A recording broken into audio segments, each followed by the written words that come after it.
परिचय। आज रॉय और उसका भाई अजीत एक पार्क में टहल रहे हैं। पार्क में आनंद लेने के लिए कई खेल और सवारियां हैं। अजीत रॉय से सीसॉ पर खेलने की जिद करता है। रॉय सकारात्मक उत्तर देते हुए सीसॉ की ओर बढ़ता है। जब वे दोनों सीसॉ पर बैठे तो सीसॉ संतुलन में नहीं था। फिर रॉय स्वयं को सीट पर आगे की ओर धक्का देता है। अब सीसॉ संतुलित हो जाता है और वे सवारी का आनंद लेते हैं। सवारी के बाद अजीत रॉय से पूछता है कि उसने सीसॉ को किस प्रकार संतुलित किया। रॉय उसे बताता है कि सीसा बल आघूर्ण के सिद्धांत पर कार्य करता है।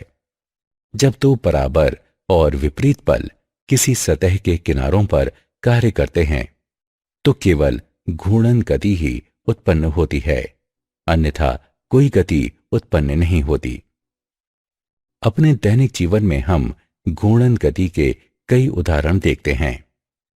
आइए अब कणों और घूर्णन गति के निकाय के बारे में और अध्ययन करें। उद्देश्य। इस पाठ के अंत में आप निम्न करने में सक्षम हो जाएंगे।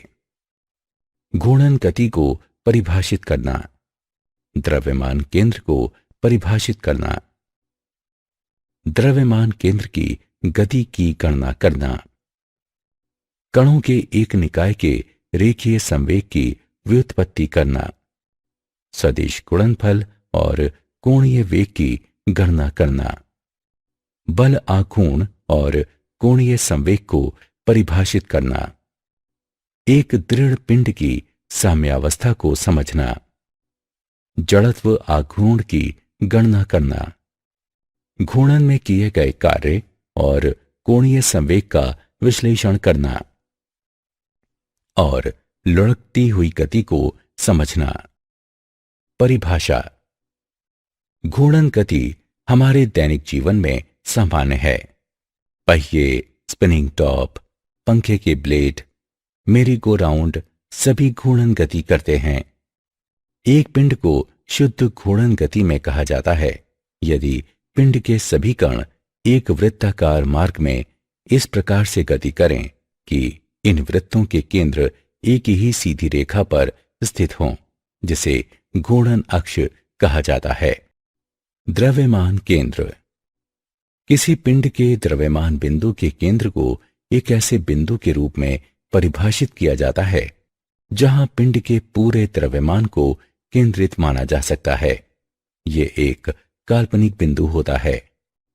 पूरे पिंड को इसके द्रव्यमान केंद्र द्वारा प्रतिस्थापित किया जा सकता है। एक पिंड के द्रव्यमान केंद्र की स्थिति। एक दृढ़ बिंदु के चारों ओर पिंड के द्रव्यमान बिंदु के केंद्र के द्रव्यमान का आघूर्ण उस दृढ़ बिंदु के चारों ओर इसके सभी द्रव्यमान कणों के द्रव्यमानों के आघूर्णों के योगफल के बराबर होता है। यदि पिंड n द्रव्यमान कणों से मिलकर बना है तो द्रव्यमान केंद्र की स्थिति सदिश को इस प्रकार व्यक्त किया जाता है। r सदिश बराबर m1 r1 सदिश प्लस m2 r2 सदिश प्लस इसी प्रकार mn rn सदिश तक बटे m1 प्लस m2 प्लस इसी प्रकार प्लस mn तक। उपरोक्त संबंध को सारांशित करने पर हमें प्राप्त होता है r सदिश बराबर mi का योग i बराबर 1 से n तक गुणा ri सदिश बटे mi का योग i बराबर 1 से n तक। एक पिंड के द्रव्यमान बिंदु का केंद्र दो द्रव्यमान कणों से मिलकर बनता है जो सदैव उन्हें मिलाने वाली रेखा पर स्थित होते हैं। द्रव्यमान केंद्र की गति। द्रव्यमान केंद्र की गति का समीकरण इस प्रकार है। v सदिश बराबर dr सदिश बटे dt, दोनों पक्षों में m से गुणा करने पर और समय t के सापेक्ष अवकलन करने पर हम प्राप्त करते हैं m dv सदिश बटे dt बराबर एम टी वर्ग आर सदिश बटे डी टी वर्ग। इस समीकरण को इस प्रकार लिखा जा सकता है, एम डीवी सदिश बटे डी टी बराबर एफ सदिश। निकाय के द्रव्यमान केंद्र के पदों में कार्य करते समय हम आंतरिक बलों, आंतरिक गति और आंतरिक संरचना पर ध्यान नहीं देते हैं। हमें केवल निकाय पर कार्यरत बाह्य बलों पर ही ध्यान देने की जरूरत होती है। निकाय के संवेग और निकाय के द्रव्यमान केंद्र के संवेग के मध्य संबंध एम वी सदिश बराबर एम एक वी एक सदिश जमा एम दो वी दो सदिश जमा इसी प्रकार एम एन वी एन सदिश तक। इस समीकरण को इस प्रकार लिखा जा सकता है, एम वी सदिश बराबर एम आई के गुणनफल का योग आई बराबर 1 से n तक और वी आई सदिश r तक। इस प्रकार हम निष्कर्ष निकालते हैं कि निकाय का कुल संवेग द्रव्यमान केंद्र के संवेग के समान है। निकाय के द्रव्यमान केंद्र पर कार्यरत बल और अलग अलग कणों पर कार्यरत बलों के मध्य संबंध एम ए सदिश बराबर एम एक ए एक सदिश प्लस एम दो ए दो सदिश प्लस इसी प्रकार एम एन ए एन सदिश तक। उपरोक्त समीकरण में न्यूटन के गति के द्वितीय नियम को लागू करने पर हम प्राप्त करते हैं, एफ सदिश बराबर एफ एक सदिश प्लस एफ दो सदिश प्लस इसी प्रकार एफ एन सदिश तक। हम निष्कर्ष निकालते हैं कि द्रव्यमान केंद्र पर कार्यरत बल निकाय के अलग अलग कणों पर कार्यरत बलों के सदिश योगफल के बराबर होता है, कणों के एक निकाय का रेखीय संवेग। यदि सदिश एफ निकाय पर कार्यरत कुल बाह्य बल हो, एम निकाय का द्रव्यमान हो और सदिश वी निकाय के द्रव्यमान केंद्र का वेग हो, तो द्रव्यमान केंद्र की गति का समीकरण एफ सदिश बराबर एम और सदिश वी के गुणनफल का डी बटे डी टी। यदि निकाय पर कोई बाह्य बल कार्य न करे तो सदिश एफ शून्य के बराबर हो जाएगा। उपरोक्त समीकरण में सदिश एफ का मान रखने पर हम प्राप्त करते हैं एम सदिश वी के गुणनफल का डी बटे डी टी बराबर 0। इस समीकरण को इस प्रकार लिखा जा सकता है, सदिश एम वी बराबर नियतांक। हम निष्कर्ष निकालते हैं कि यदि निकाय पर कोई बाह्य बल कार्य न करे तो निकाय का कुल संवेग नियत होता है। यह संवेग संरक्षण का नियम है। जब m का मान नियत हो तो सदिश v भी नियतांक के बराबर होता है। हम निष्कर्ष निकालते हैं कि यदि निकाय पर कोई बाह्य बल कार्य न करे तो इसका द्रव्यमान केंद्र एक सीधी रेखा में एक समान रूप से गति करता है। दो सदिशों का सदिश गुणनफल। दो सदिशों p और q का सदिश गुणनफल एक सदिश r होता है।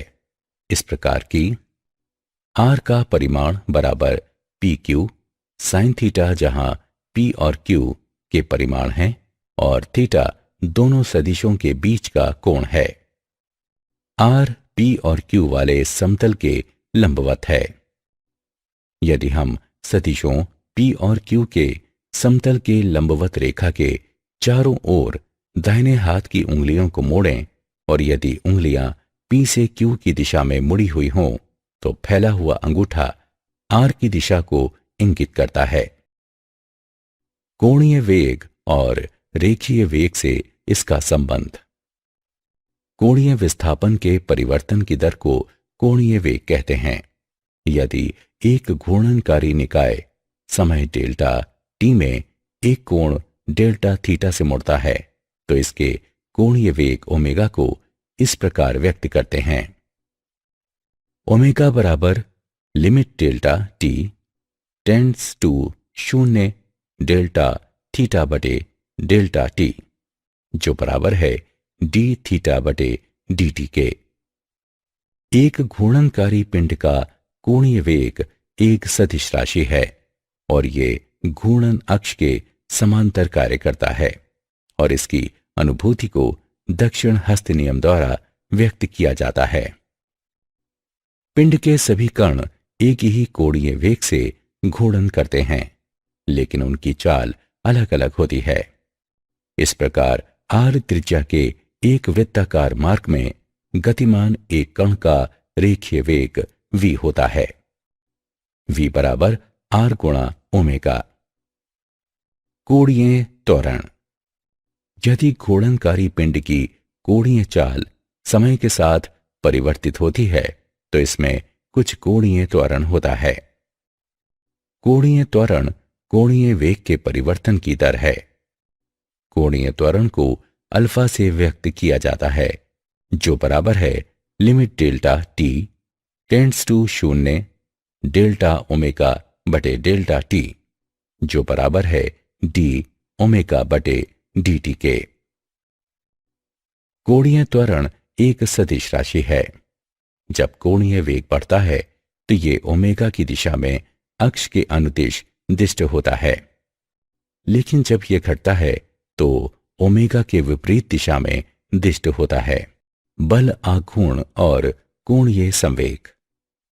जब कोई बल किसी पिंड पर कार्य करता है तो बल के अनुप्रयोग के बिंदु से बल की दिशा में एक सीधी रेखा खींची जाती है, जिसे बल की क्रिया रेखा कहते हैं। घूर्णन अक्ष के परितः बल आघूर्ण बल और घूर्णन अक्ष से बल की क्रिया रेखा की लंबवत दूरी के गुणनफल के बराबर होता है। इसे टाउ से प्रदर्शित करते हैं।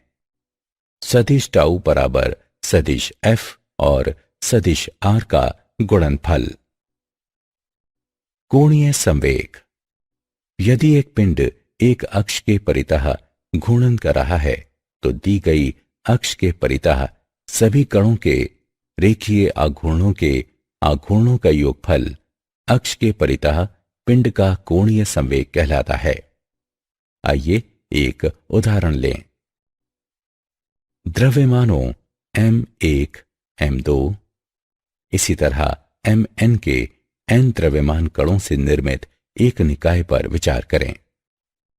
मान लें कि कण एक नियत वेग ओमेगा से अक्ष के परितः घूर्णन कर रहे हैं और मान लीजिए कि अक्ष से द्रव्यमान कणों की लंबवत दूरियां r1 r2 और rn हैं। घूर्णन अक्ष के परितः इस बल का आघूर्ण बराबर है F गुणे r के, लेकिन बल के मान रखने पर हम प्राप्त करते हैं m गुणे r गुणे अल्फा गुणे r, जो बराबर है m गुणे r वर्ग गुणे अल्फा के। निकाय पर कार्यरत बल आघूर्ण टाउ बराबर m1 गुणे r1 वर्ग गुणे अल्फा 1 प्लस m2 गुणे r2 वर्ग गुणे अल्फा 2 जमा mn गुणे rn वर्ग गुणे अल्फा n। इस समीकरण को इस प्रकार लिखा जा सकता है। टाउ बराबर mi और ri वर्ग के गुणनफल का योगफल i बराबर 1 से n तक गुणा अल्फा। इससे प्राप्त होता है टो बराबर i अल्फा। यदि अल्फा बराबर 1 रेडियन प्रति सेकंड वर्ग तब i बराबर है टाउ के। एक पिंड इसकी घूर्णन अक्ष के परितः जड़त्व आघूर्ण आंकिक रूप से इसी अक्ष के परितः इस पर कार्यरत बल आघूर्ण के बराबर होता है। जब पिंड उस अक्ष के परितः एक इकाई कोणीय त्वरण से घूर्णन कर रहा हो। एक दृढ़ पिंड की साम्यावस्था। एक दृढ़ पिंड की साम्यावस्था में होने के लिए दो जरूरी शर्तें हैं, जो इस प्रकार हैं। पिंड पर कार्यरत बलों का सदिश योगफल 0 होना चाहिए। पिंड पर कार्यरत कुल बल आघूर्ण 0 होना चाहिए। साम्यावस्था के 3 प्रकार हैं जो निम्नवत हैं। स्थायी साम्यावस्था। यदि पिंड को थोड़ा सा विस्थापित करके बल आघूर्ण हटा लिया जाए तो पिंड अपनी मूल स्थायी अवस्था में वापस लौट आता है। अस्थायी साम्यावस्था। यदि पिंड को थोड़ा सा विस्थापित करके बल आघूर्ण हटा लिया जाए तो पिंड अपनी मूल अवस्था में नहीं लौटेगा। उदासीन साम्यावस्था। पिंड की स्थितिज ऊर्जा नियत रहती है। जड़त्व आघूर्ण। एक पिंड के जड़त्व आघूर्ण को इसके घूर्णन अक्ष के परितः, इसके द्रव्यमान और इसके घूर्णन अक्ष से पिंड की लंबवत दूरी के वर्ग के गुणनफल के रूप में परिभाषित किया जाता है। इसे I से व्यक्त करते हैं। I बराबर mr वर्ग। दृढ़ पिंड का जड़त्व आघूर्ण कणों के जड़त्व आघूर्णों के योगफल के बराबर होगा। इसके व्यंजक को इस प्रकार व्यक्त किया जाता है। I बराबर mi और ri वर्ग के गुणनफल का योगफल I बराबर 1 से n तक। एक दृढ़ पिंड की इसके घूर्णन अक्ष के परितः परिभ्रमण त्रिज्या को उस बिंदु की दूरी के लंब के रूप में परिभाषित किया जाता है जहां अक्ष से पूरे पिंड के द्रव्यमान को केंद्रित माना जा सकता है। इसे k से व्यक्त करते हैं। इसके व्यंजक को इस प्रकार व्यक्त करते हैं। I बराबर m के वर्ग जो बराबर है mi और ri वर्ग के गुणनफल के योगफल के, यानी I बराबर 1 से n तक। लंबवत और समांतर अक्ष की प्रमेय। लंबवत अक्ष की प्रमेय। इसके अनुसार एक अक्ष के परितः इसके समतल के लंबवत समतल का जड़त्व आघूर्ण इसके समतल में स्थित दो परस्पर लंबवत अक्षों के परितः इसके जड़त्व आघूर्णों के योगफल के बराबर होता है। Iz बराबर Ix प्लस Iy। समांतर अक्ष की प्रमेय। इसके अनुसार किसी अक्ष के परितः एक पिंड का जड़त्व आघूर्ण इसके द्रव्यमान केंद्र से होकर जाने वाली एक समांतर अक्ष के परितः जड़त्व आघूर्ण और पिंड के द्रव्यमान एवं दोनों अक्षों के मध्य की लंबवत दूरी के वर्ग के गुणनफल के योगफल के बराबर होता है। I बराबर ICM प्लस MH वर्ग। घूर्णन में किया गया कार्य। मान लीजिए कि जब एक बिंदु P पर एक घुमाव बल F आरोपित होता है तो पिंड O से गुजरने वाले एक अक्ष परितः घूर्णन करता है। यदि स्पर्श रेखा और बल F के त्रिज्य घटक क्रमशः Ft और Fr हों तो एक छोटे से कोणीय विस्थापन के लिए किए गए कार्य को इस प्रकार व्यक्त किया जाता है। dw बराबर Ft गुणा ds।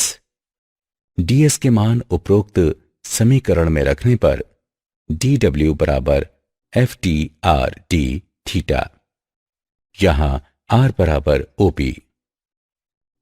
उपरोक्त समीकरण को टो के पदों में बदलने पर हमें प्राप्त होता है dw बराबर टाउ d थीटा। दोनों पक्षों का समाकलन करने पर हम प्राप्त करते हैं किया गया कार्य बराबर टाउ और थीटा का गुणनफल। इस प्रकार किए गए कार्य को बल आघूर्ण और रेडियन में कोणीय विस्थापन के गुणनफल के द्वारा व्यक्त किया जाता है। घूर्णन में कोणीय संवेग। आइए m1 द्रव्यमान के घूर्णनकारी पिंड के एक कण पर विचार करें जो r1 त्रिज्या के एक वृत्ताकार मार्ग में v1 रेखीय चाल से गतिमान है। एक अक्ष के परितः एक कण के कोणीय वेग को इसके रेखीय संवेग के आघूर्ण के रूप में परिभाषित किया जाता है। अतः कण P1 का कोणीय संवेग है L1 बराबर m1 r1 वर्ग ओमेगा। घूर्णनकारी पिंड का कुल कोणीय संवेग है L बराबर L1 प्लस L2 प्लस इत्यादि प्लस Ln तक। उपरोक्त समीकरण में L के मान रखने पर हम प्राप्त करते हैं बराबर m1 r1 वर्ग ओमेगा प्लस m2 r2 वर्ग ओमेगा प्लस mn rn वर्ग ओमेगा।